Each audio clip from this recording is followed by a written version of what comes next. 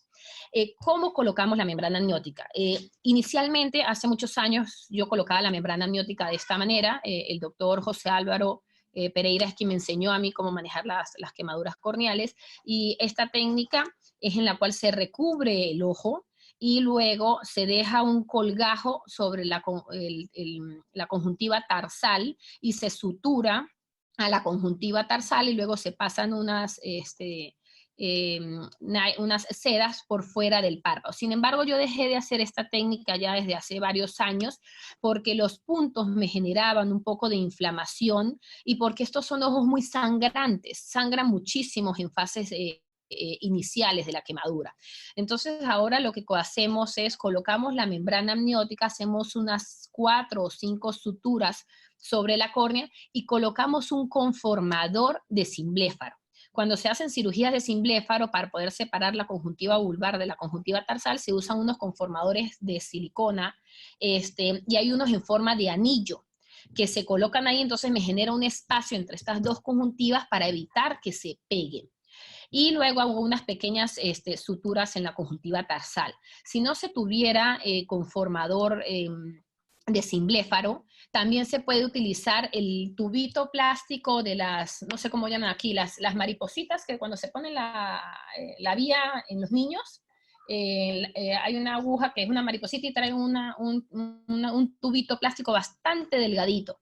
Este tubo plástico también se puede cortar, hacer un aro, yo también lo he hecho, cuando no teníamos el conformador, y se coloca dentro del saco palpebral en forma de anillo y de esa manera generamos un espacio entre el párpado y la conjuntiva. Esto, así parezca algo sencillo, es muy, pero muy importante. El que usen un conformador o el que usen este anillo que les digo va a evitar que ese ojo se pegue. Si ustedes no ponen algo entre la conjuntiva vulvar y la conjuntiva tarsal, se va a pegar el ojo y va a generar un cimbléfaro terrible. ¿Cuánto van a dejar esto? El tiempo necesario. Yo lo puedo dejar a veces hasta un mes entero, un mes y medio, con tal de que no se me peguen las dos conjuntivas. También evaluar, ¿sí?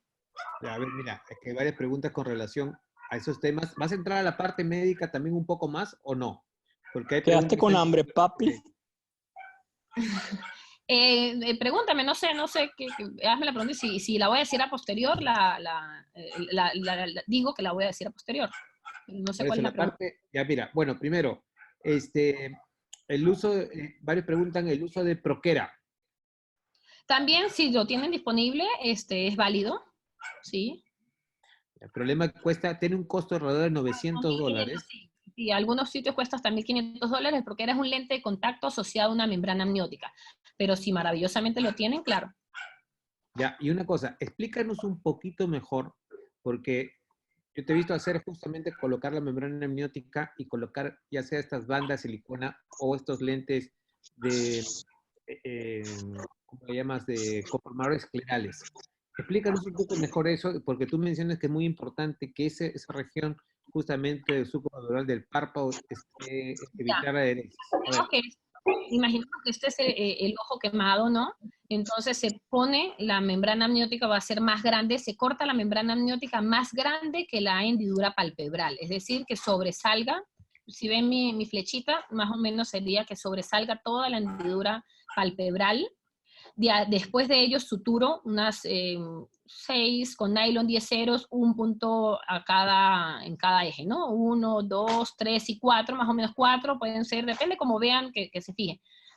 Posterior a ello, coloco el anillo creado. El anillo creado, para eso tengo que medir el diámetro de la hendidura palpebral, restarle unos 3 milímetros aproximadamente y hacer mi anillo manualmente, insertando el tubito, el cabo de un tubo en el otro, y luego lo pones con la mano, o sea, literalmente con tu tratas de insertar en el saco palpebral. Eso va a hacer que la conjuntiva que quedó, que la membrana amniótica que quedó afuera se retraiga y la membrana amniótica restante va a quedar en el borde del párpado haces unas pequeñas suturas, una aquí, por ejemplo, otra en el medio y otra acá para sostener un poco para que la membrana no resbale dentro del conformador.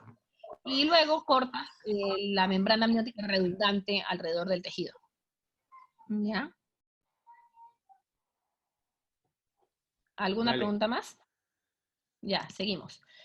Ya, otra cosa muy importante en la fase aguda de una quemadura ocular es darle corticoides. Realmente no está descrito en la literatura darle corticoides sistémicos. Si ustedes se ponen a leer los reviews que hay sobre tratamiento de quemaduras agudas, todos hablan de corticoides de manera tópica. Pero conforme han pasado los años, bueno, yo de manera empírica lo empecé a hacer, a darle grandes dosis de corticoides a los pacientes y me fui dando cuenta que estos mejoraban, así que condujimos un estudio.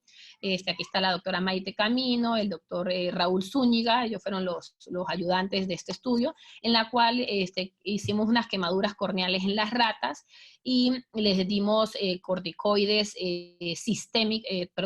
vía oral, sí, sistémico, en grandes dosis, ¿no? A 1 miligramo por kilo a estas ratas. Y lo que observamos es que estos eran los pacientes controles, las ratitas controles, es decir, que no se le dio ningún tipo de corticoide. Estas fueron las que se le dieron solamente tratamiento tópico, y estas fueron las que se le dieron tratamiento tópico y tratamiento oral. Y lo que nos dimos cuenta es que los troncos de neovasos a los 15 días de tratamiento eran mucho menores en aquellos que recibieron corticoides sistémicos. También el número de neovasos por cuadrante fue mucho menor en aquellos pacientes, en aquellas ratitas que tenían tópico y sistémico, y también la cantidad de células inflamatorias tipo neutrófilos y polimorfos nucleares, que se investigó por medio de citología de impresión, también fue mucho menor en el grupo de tópico y oral. Entonces, aquí podemos ver en el día 10 cómo fue mayor la neovascularización en la que no recibió corticoide y mucho menos en la que recibió tópico y sistémico.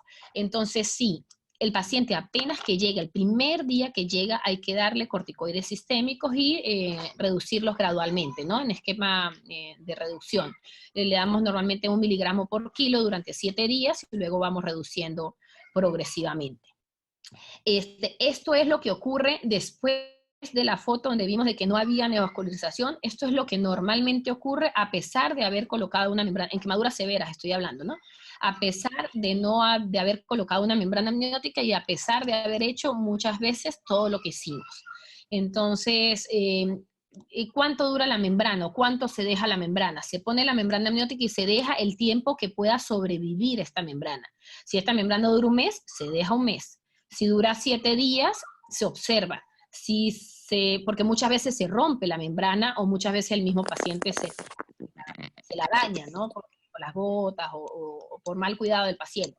Entonces, si han pasado unos 7 días y se rompió la membrana, por decir así, se observa el paciente. Si se ve que hay si continúa una desepitelización corneal bastante severa y una inflamación muy severa, yo vuelvo y pongo otra membrana amniótica. Si vemos de que ya hay un cierre, como en este caso de que aquí se ve la neovascularización, pero se ve que hay una epitelización corneal casi total, entonces en este paciente ya no colocaría otra membrana amniótica, sino ya colocaría un lente de contacto para esperar. Y en esta etapa lo que hago yo es seguir dando tratamiento antiinflamatorio, seguir mejorando la superficie ocular y esperar.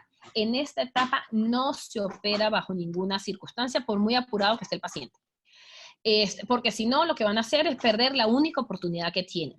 Y en esta etapa lo único que buscamos es 2 cosas. Uno, que ocurra la epitelización corneal total, ya sea por el mismo epitelio de la córnea o ya sea por la conjuntivalización de la córnea, producto de la neovascularización. No me importa, por cualquiera de las 2 que ocurra. Yo en esta fase no me pongo a inyectar anti-VEGF para que esto se retrase porque el ojo está completamente inflamado. Entonces, yo trato que de la manera más tranquila el ojo se calme y me epitelice la córnea y baje la inflamación. Entonces va a llegar un momento que este ojo se va a calmar, que ya se epitelizó la córnea y que ya empieza a bajar esa hiperemia continua que había. Y en ese momento yo empiezo a quitar paulatinamente todos mis corticoides, mis antiinflamatorios. ¿Por qué?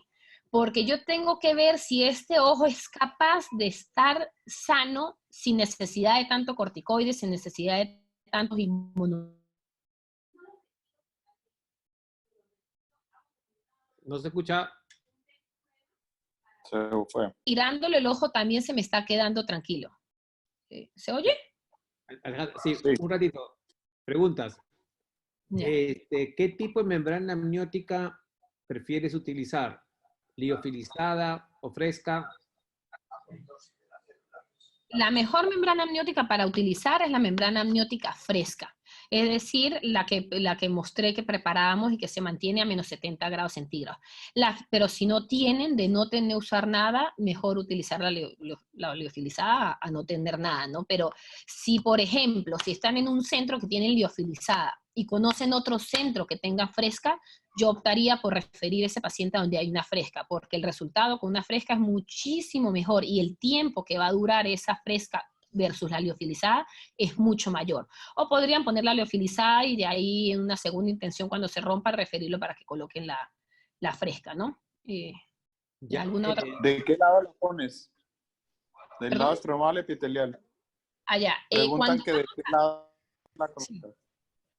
La membrana amniótica tiene una membrana basal, está luego el estroma y luego viene el epitelio. Entonces, si yo quiero que algo crezca sobre ella, yo tengo que poner la membrana basal en contacto con el ojo. Si quiero que células crezcan sobre ella. Pero si yo lo que quiero desinflamar, entonces la volteo y coloco el lado epitelial y estromal sobre la córnea para que la membrana esté en la superficie y sea más difícil de degradar. Para los recientes, ¿cómo haces para saber qué lado es cuál? No hay forma alguna de uno saber. Nosotros ya tenemos un código con la bióloga que nos dice ella cómo la coloca sobre el papelito. Entonces yo ya sé que lo que está en contacto con mi papel es la membrana basal. Pero debería estar en el laboratorio que hace la membrana, debería especificarlo, porque visualmente no hay cómo saberlo. Sí se siente un poco más gelatinosa la parte epitelial y estromal. La parte epitelial, un poco más gelatinosa, podría decir yo, y se pega, ¿no? Parece que tuviera como bandas de colágeno, a veces se pega, ¿no? Podría ser una forma de saber. ¿Una sola capa o varias capas? Dependiendo, si hay pérdida de tejido corneal, varias capas. Si no hay pérdida de tejido corneal, una sola capa. Y también dependiendo de tu membrana, porque hay unas membranas amnióticas, por ejemplo, la liofilizada es súper delgada. Yo podría poner varias capas en una liofilizada. Hay membranas amnióticas gruesas y otras delgadas, ¿no? Una membrana amniótica estándar, una sola capa. Perfecto. Otra, ¿cuál es la dosis de corticoide que utilizas? Como mencioné, corticoides sistémicos, 1 miligramo por kilo por 7 días y luego reducción de la dosis. Y corticoides tópicos, acetato de prednisolona cada 2 horas los primeros 5 días. Luego voy reduciendo, luego cada 4 horas, cada 6 horas, cada 8 horas. Perfecto. Ya. Entonces, A ver si hay algo más. La doxiciclina, ¿vas a hablar algo de eso después o podemos tocarlo no, ahorita? doxiciclina normalmente se da 100 miligramos cada 12 horas por un mes aproximadamente. Perfecto, perfecto. ¿Ya? Ya. Vitamina C. Vitamina C dan 2 gramos diarios, también por un mes, 2 meses, ¿no? Perfecto, perfecto. Hay una Uso pregunta en pero relación a la pandemia del COVID-19. ¿Hay alguna precaución para colocar membrana amniótica? Bueno, en eso les podría responder. Bueno, felizmente la membrana amniótica que tenemos nosotros tiene fecha de producción, pero sí, es válida la pregunta, no sabría cómo es la sobrevida del virus, pero no creo que a menos 70 grados sobreviva, pero sin embargo es una pregunta que podemos buscar, puedo buscar y les puedo decir. Sí. Perfecto. Mira, otra pregunta era, ¿el uso de suero autólogo lo utilizas o no? O si, imagínate, no hay membrana amniótica en ese momento, o algún sustituto, algo podría ayudar el suero autólogo. Sí, claro, podría ayudar, sobre todo si no hay membrana amniótica, yo recomendaría colocar también el conformador de cimbléfaro, colocar un lente de contacto, si hay escleral mejor, y lubricar a bastos con gel. Ya si no tienes membrana amniótica, ahí sí tienes que utilizar bastante gel cada 3, cada 4 horas, porque lo que necesitas es tener ese ojo lubricado y generar espacio entre la conjuntiva tarsal y conjuntiva vulvar. Pero los beneficios de tener una membrana amniótica no son comparables, ¿no? O sea, que hay que tratar que ese paciente llegue a tener una membrana amniótica si se puede, ¿ya? Bueno, seguimos. Seguimos. Luego, entonces durante este interín de que yo estoy tratando de que ese ojo se desinflame, van a ocurrir varias cosas, van a ocurrir cimbléfano, triquiasis, distriquiasis, puede ocurrir melting corneal, puede ocurrir de todo, glaucoma. Entonces, durante ese tiempo yo lo que hago es ir corrigiendo cada una de estas cosas. El cimbléfaro, tratan el cimbléfaro, el servicio de oculoplástica se encarga de operar el cimbléfaro, y todo aquello que me altere una superficie ocular, porque yo ya estoy empezando a pensar que tengo que preparar para la cirugía que lo va a recuperar. Si el ojo está muy seco, también se puede hacer trasplante de glándula salival. Ayer escuchamos al doctor José Álvaro, porque necesitamos que el paciente se encuentre en este estadio, en un estadio B se llama esto, para deficiencia de limbo. En un estadio donde la conjuntiva estuvo previamente inflamada, es decir, que no está inflamada. No se puede hacer trasplante de limbo mientras el ojo esté inflamado. Y si eso dura un mes, qué maravilla, pero si eso dura 8 meses, pues lamentablemente hay que esperarse 8 meses. Y ahí hay un montón de problemas, que también los digo para los residentes y que empiezan a tratar eso con el tema laboral, ¿no?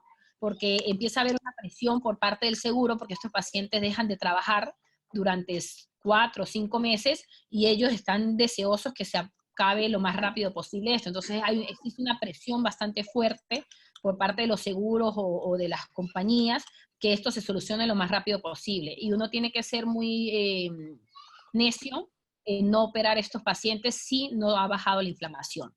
Entonces, una vez que el paciente ha bajado la inflamación, tengo que empezar a ver qué es lo que le voy a hacer a este paciente.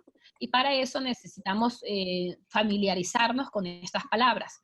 Sabemos que si autólogo significa cuando yo saco tejido de un ojo y lo paso al otro ojo, es decir, del mismo paciente.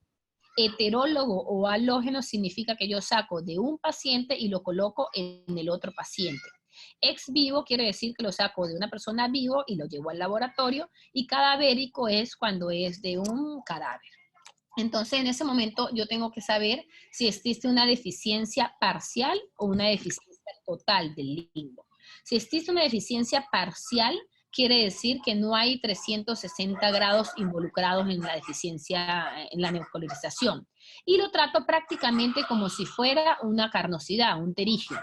Y bueno, ahí hay varias opciones, ¿no? Si le voy a hacer una plastía libre o si le voy a hacer una mini-SLED, eso lo vamos a conversar después. Y si es total, necesito saber si es unilateral o si es bilateral.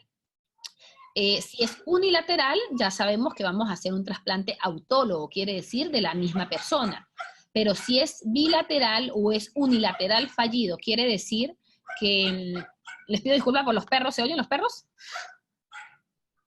Sí, Bueno, ahí se oye, sí, se oyen bastante.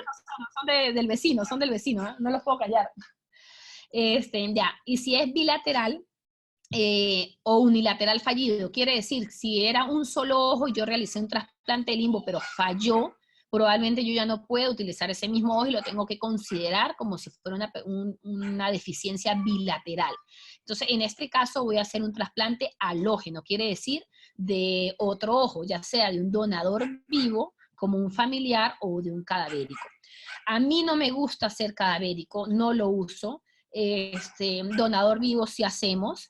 Y para ello normalmente si se puede, que no es fácil tampoco, estudiar la compatibilidad, la HLA, tipo 1 y tipo 2, y el grupo sanguíneo del paciente para ver si son compatibles. También me gusta mejor utilizar de los hijos en vez de los hermanos, ¿no? Si se tienen los dos. El único problema con estos dos tipos de trasplante es que este paciente normalmente va a requerir inmunosupresión sistémica de por vida, ¿no? Entonces, por ejemplo, este es un paciente, ¿no? Que se operó de su hijo, ¿no? Y se comprobó que había compatibilidad al 100% y en el grupo sanguíneo, y se procedió al trasplante. Luego, no todos los pacientes nos llegan como les mostré las primeras fotos. Muchas veces los pacientes nos llegan ya después de meses o después de semanas que han sido tratados en otra institución y no sabemos realmente qué hay debajo de estas conjuntivalizaciones, ¿no? Y entrar a ciegas en una cirugía es un poco complejo. Si nos ponemos a ver, si vemos estos dos casos, vemos que son muy similares. No podríamos decir que veo mayor cosa entre ellos, una gran conjuntivalización en ambos dos, una gran inflamación. Sin embargo, cuando yo realizo un VM en este ojo, me doy cuenta que hay una pérdida corneal bastante amplia, que si yo entro en este paciente sin un VM, sin una córnea, va a ser un grave problema. Mientras que este paciente vemos que si bien es una gran conjuntivalización que la vemos aquí, es una córnea completamente intacta. Entonces, como siempre que vamos a hacer un trasplante de limbo, no tenemos a la disposición un tejido corneal, es muy importante asegurarnos cómo está nuestra córnea debajo de todo este tejido, ¿no? Entonces, como les dije, el trasplante de limbo en este paciente sería lo indicado y existen diferentes formas de realizar el trasplante. Puede ser por la técnica convencional o por medio de la técnica de SLED. El trasplante de limbo, como les dije, yo no usamos el cadavérico debido a que la principal complicación no es la inmunosupresión sistémica, como les mencioné, y lo que sí utilizamos es el CLAU. El CLAU es lo que llamamos Conjunctival Limbal Autograft Transplantation, es decir, un trasplante de un ojo hacia el otro ojo. Eso es lo que se llama CLAU. Este fue descrito en 1964 por el doctor Barraquer y después difundido a nivel mundial por el doctor Sen y por el doctor Kenjo, y en lo que se basa es en obtener dos lentículos de la córnea. Ahorita vamos a ver un video. Algunas variaciones de este procedimiento es realizar un CLAU, que es lo que les mencioné, más utilizar unas bandas esclerales cadavéricas para proteger. Entonces se pone aquí el trasplante de limbo y a los costados se pone cadavérico. A mí tampoco me gusta hacer esto, prefiero utilizar conjuntiva sana en tal caso si lo que quiero es proteger la esclera denudada o sencillamente hacer un CLAU convencional. Aquí podemos ver un trasplante de limbo. Aquí se está retirando, este es el ojo sano. En este momento se retira el limbo del ojo sano. Se trata de llegar casi que a la córnea sana. Este es un paciente de color donde se ve muy bonito la empalizada de Vogt. Ya voy a poner aquí para ver. Aquí se ve perfectamente, miren, esto es el tejido conjuntival y aquí se ve toda la banda, de aquí hasta acá, toda la banda de la empalizada de Vogt. Entonces, cuando yo logro tener un tejido como este, yo ya sé prácticamente que va a ser un éxito la cirugía porque tengo gran cantidad de células limbares. Aquí estamos sacando el tejido del otro lado. Luego procedemos al retiro de la neovascularización corneal.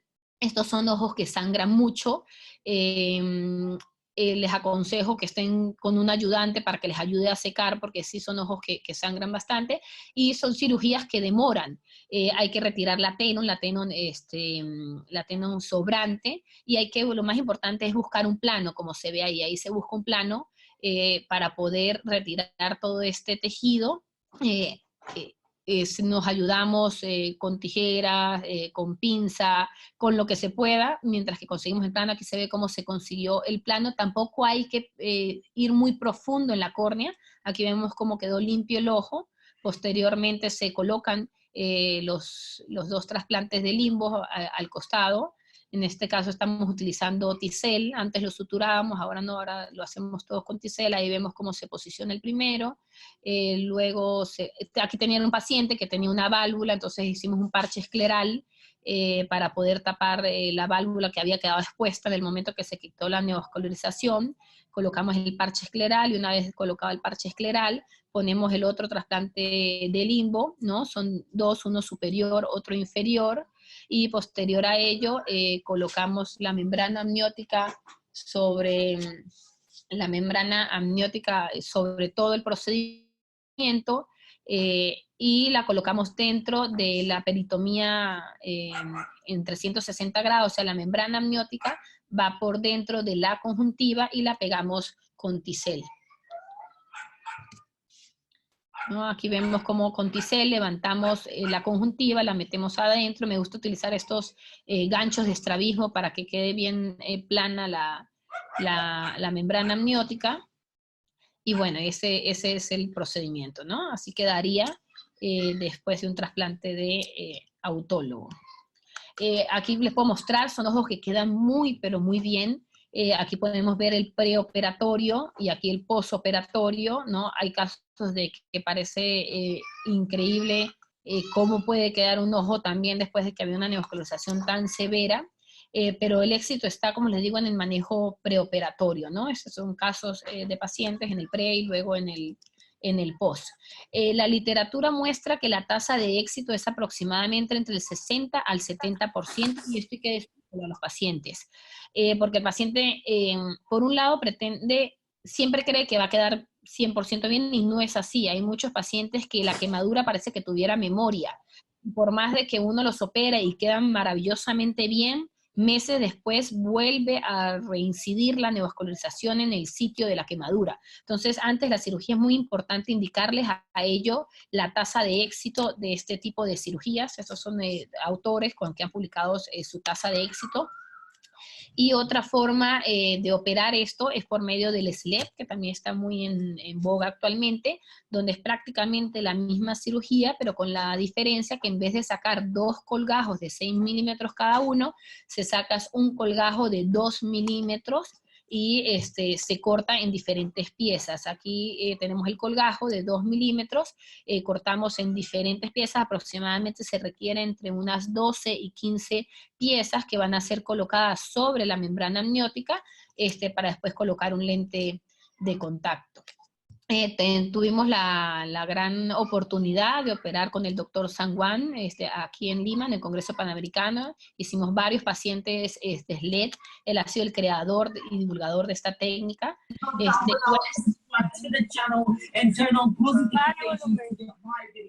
resultados iniciales de esta técnica muestran... ¿Se oye? Sí. Sí.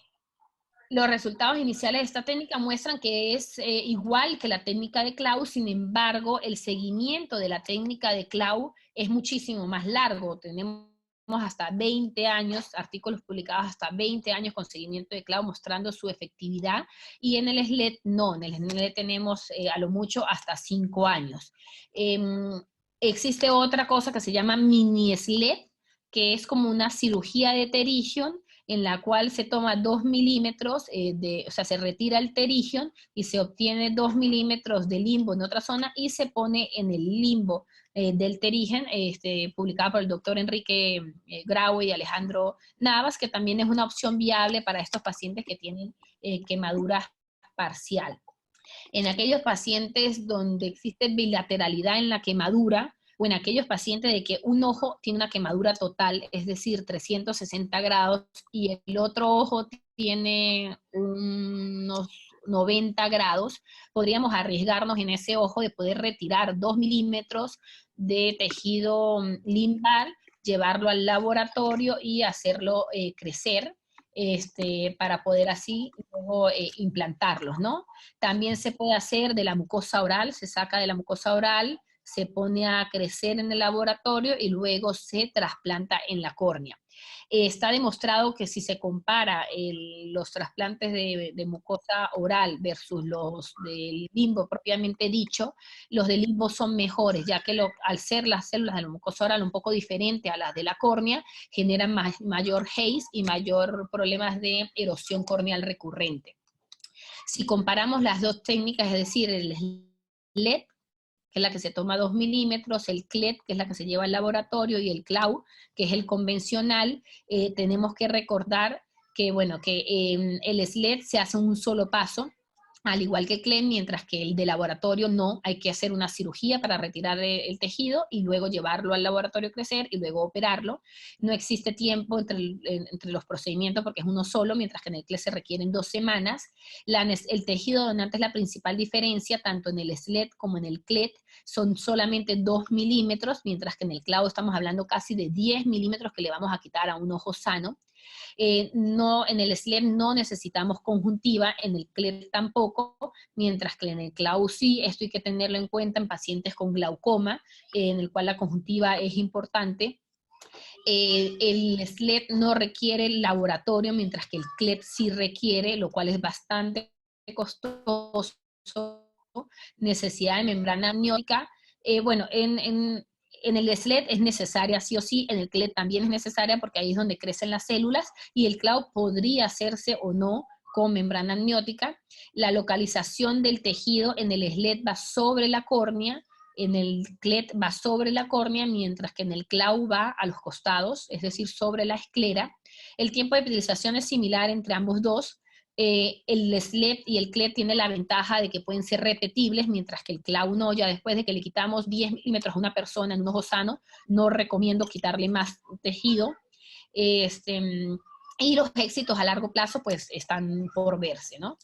Estos son nuestros resultados a largo plazo de CLAU, de la técnica de CLAU con membrana amniótica.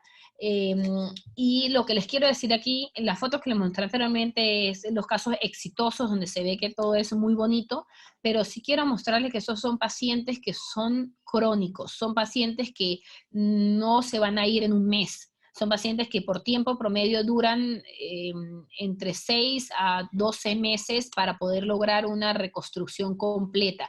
Y tiene que ser manejado por personas que sepan manejar bien la superficie ocular.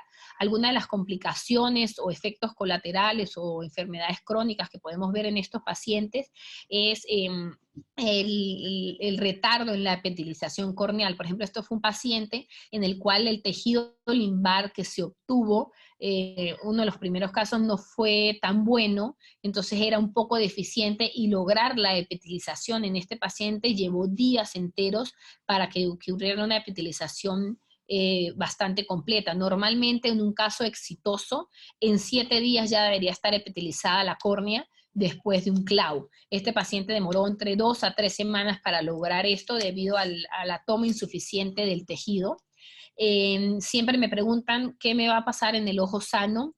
Realmente los estudios muestran de que felizmente no pasa nada en el ojo sano. Siempre le digo a mis pacientes, lo peor que te puede pasar es que te salga un pterigion, que es lo que pudiera pasar, ¿no? Una deficiencia de stem cell, pero normalmente es parcial. Yo nunca he tenido una neovascularización en el ojo donde tomé la donación. Lo único que he tenido son granulomas en la zona de la toma de la muestra, pero nunca he tenido ninguna complicación hasta la fecha.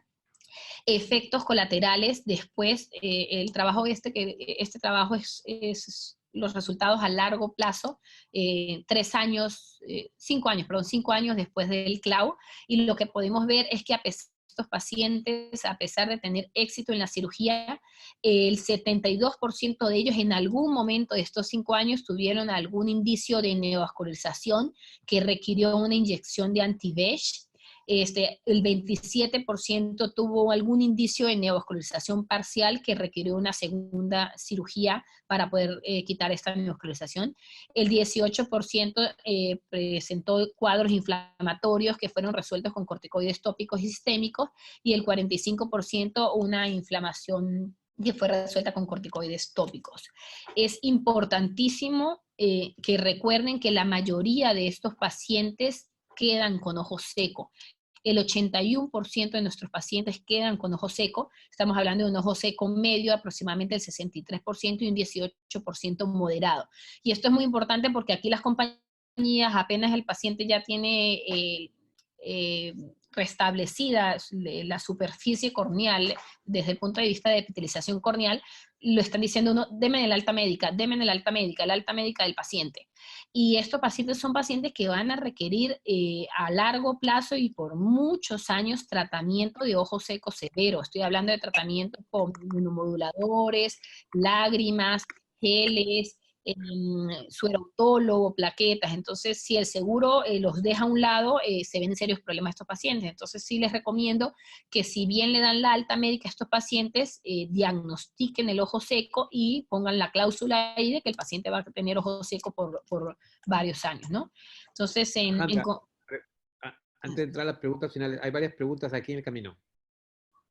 sí. Mira, a ver. Vamos por acá. Ya. ¿Hasta cuándo máximo recomiendas que se pueda colocar la membrana amniótica, ¿sí? O hacerse el clavo para un buen pronóstico, ya que muchos pacientes acuden tardíamente?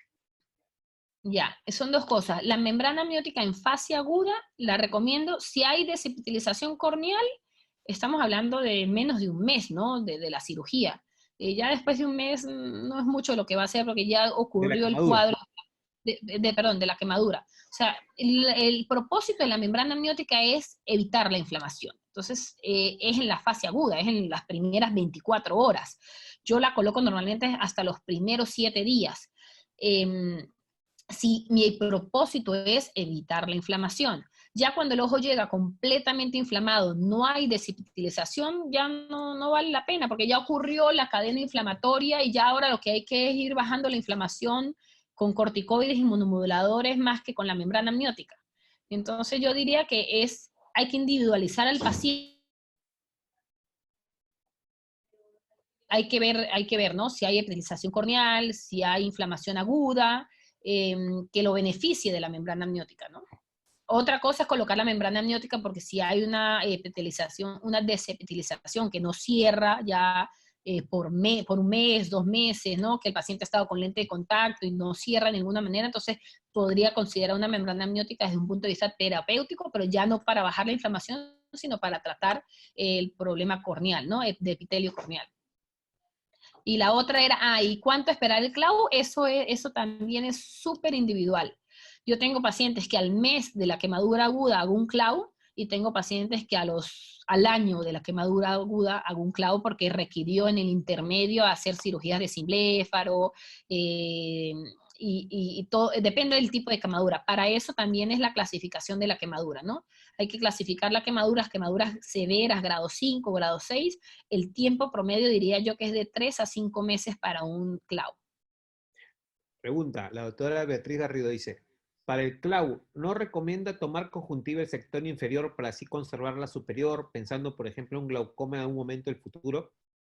El clavo, lamentablemente, usa conjuntiva inferior y superior, porque el clavo requiere 6 milímetros conjuntiva inferior y 6 milímetros, entre 5 y 6 milímetros conjuntiva superior, cosa de que es malo, porque estamos dejando un paciente sin 10 milímetros de conjuntiva.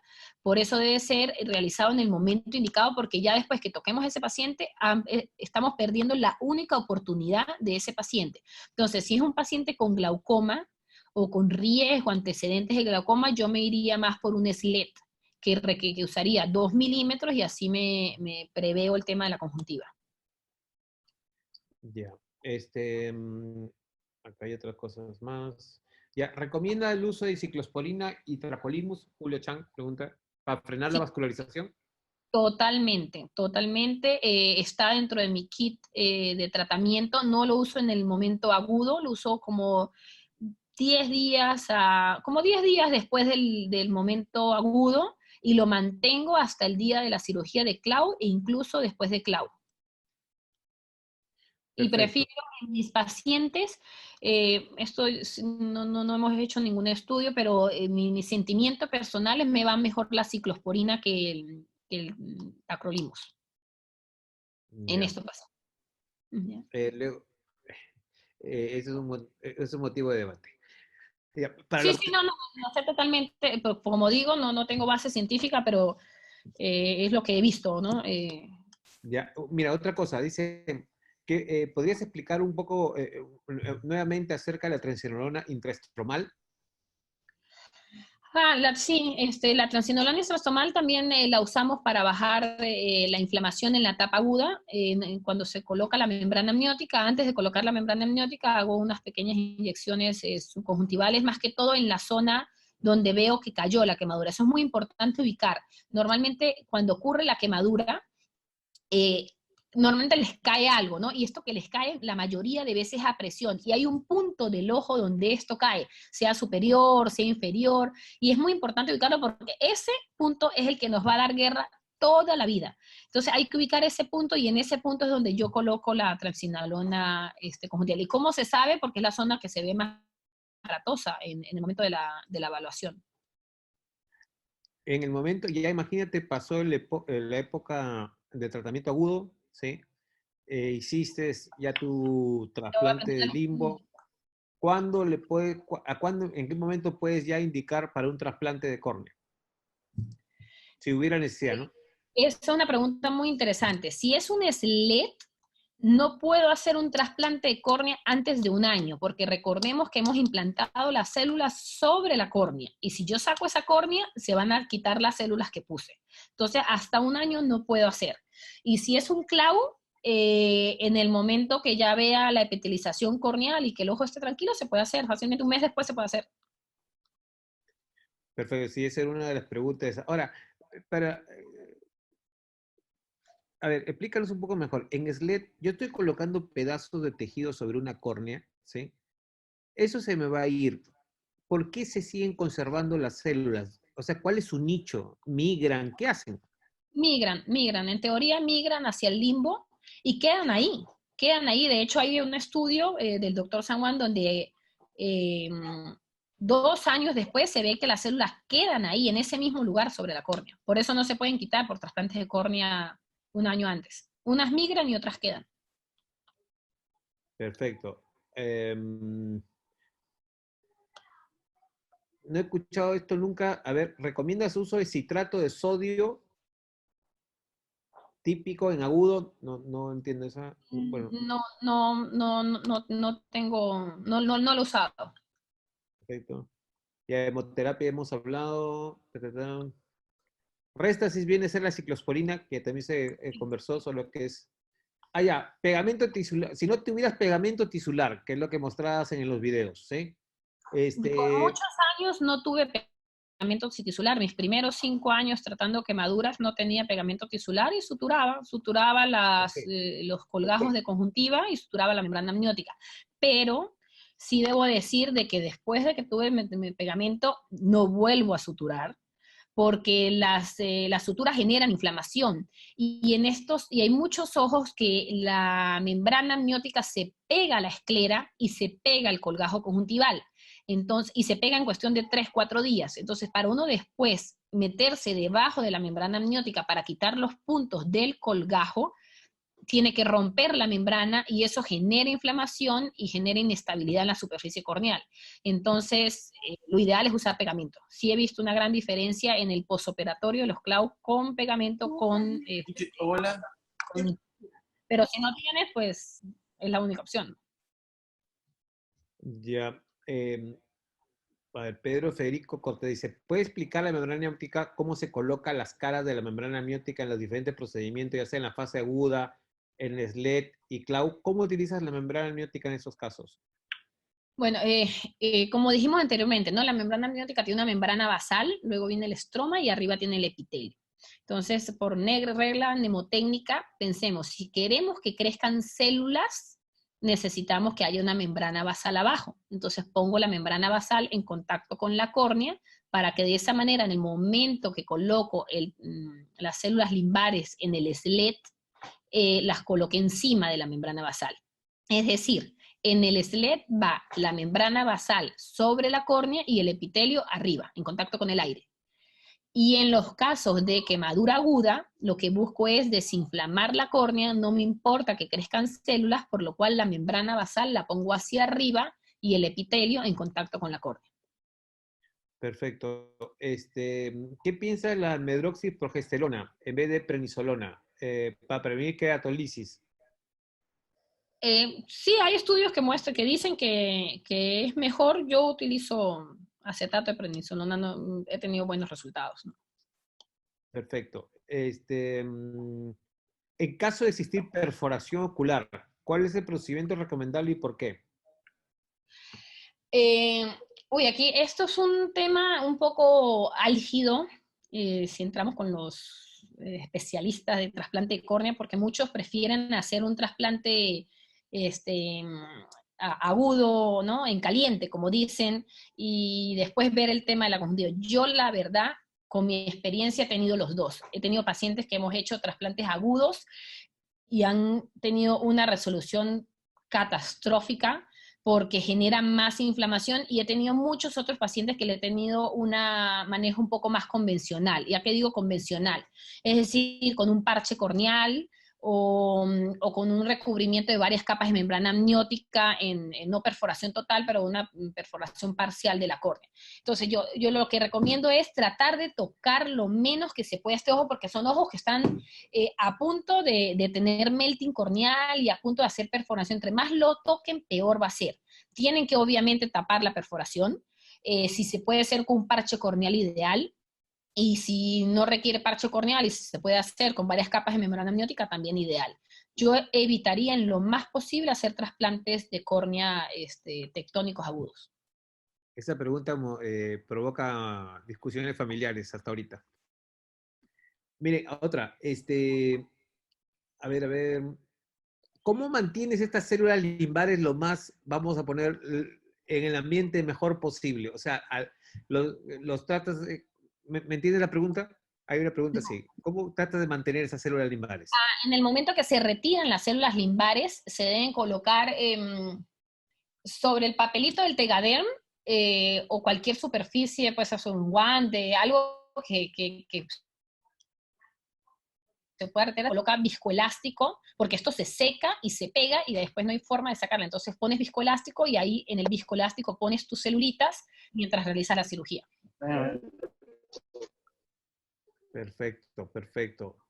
¿Tarsorrafia en algún momento has utilizado? ¿O en qué caso?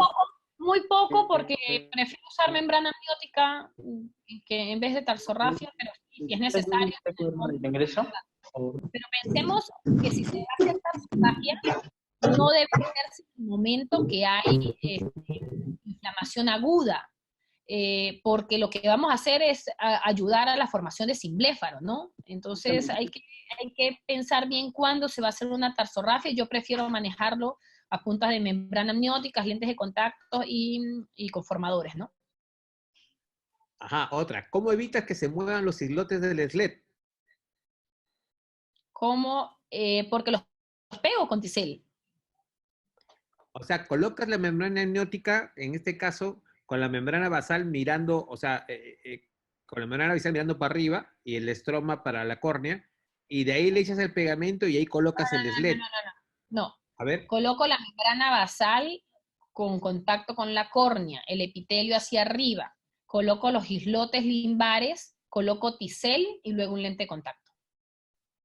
Oye, y una cosa, hay gente, no sé si yo estoy bien, pero que coloca la membrana amniótica, el SLED, y encima otra membrana amniótica como un sándwich, ¿o no?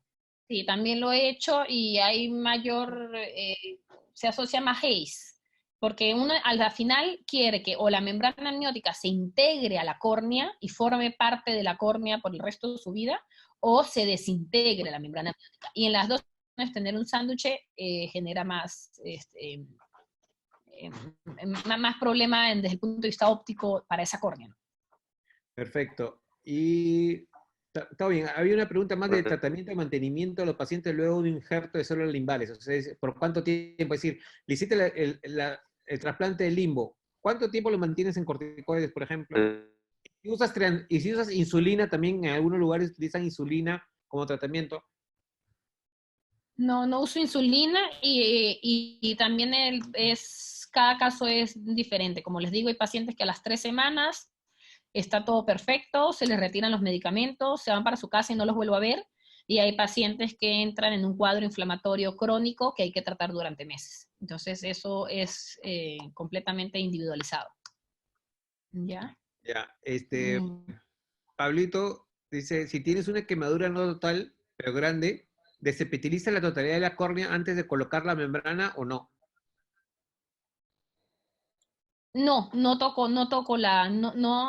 genero más inflamación de la que ya hay, no.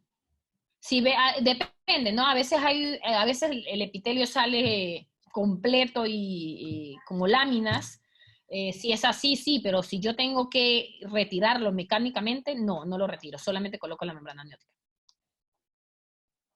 Perfecto. Bueno, avanza. Bueno, en conclusiones, podemos decir que el manejo oportuno e inmediato de las quemaduras es crucial, ¿no? Para evitar así complicaciones secundarias. El tratamiento agudo requiere tratamiento médico y quirúrgico, ¿no? Con recubrimiento de membrana amniótica y corticoides, como les he mostrado.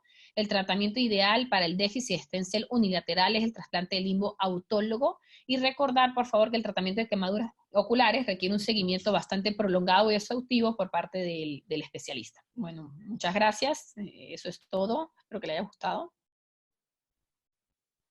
Gracias. Excelente, Alejandra. Muchas gracias. Muy buena. Bueno, chao. Gracias, doctora. Muy amable. Espérate. No, chao. Excelente. Puede haber una pregunta más. Ah, no digo chao. Ah, no. No, No, espérate. ya. Sí, primero un aplauso, pues, ¿no? Claro, siempre. Siempre le damos a todos, mira, inclusive a ti, para que no digas como... Sí. Muy buena charla. Muy Ya. buena la charla. Bueno, habían varias preguntas de cómo, para ver las charlas nuevamente. No oigo bien. Sí, no, habían varias cómo ver las charlas. A partir de la próxima semana ya van a estar en el portal de Oftalmosalud Education, lo van a encontrar ahí, junto con videos. Así que vamos a poder ver ahí, van a poder tener acceso a las charlas que hemos hecho, que se han tenido en la semana y las que vienen. ¿Estamos? Luego, a partir de la próxima semana, también vamos a tener, uno de los días va a ser un gran round, que vamos a colocar discutidores internacionales para algunas presentaciones de casos clínicos, y yo creo que también va a estar bastante interesante. Bueno, muchas gracias a todos. Yo creo que ya tuvimos suficiente. Gracias, Alejandra. Nos vemos mañana, igual 5:30 con lo de corte y reflexiva. Súper charla. Pablito, Muchas gracias a todos. ¿te acordaste de recuerdo- preguntar nuevamente? Sí. Bueno, le recuerdo, mañana vamos a tener al doctor David Flicker con nosotros. Misma hora, 5:30 de la tarde. Los esperamos. Exacto. Y el ID del ingreso es el mismo. Abre Es el tu mismo. micrófono. Es el mismo. Ya. Que quería decir que justo acabo de ver mi WhatsApp y quería saludar a mis hermanitos, Claudio y Giovanna, que no son médicos y me han estado escuchando la charla. En España, en la cuarentena. Chao. Nos vemos. Super charla. Gracias a todos. Chao. Chao, nos vemos Gracias. mañana. Excelente charla. Muchas gracias.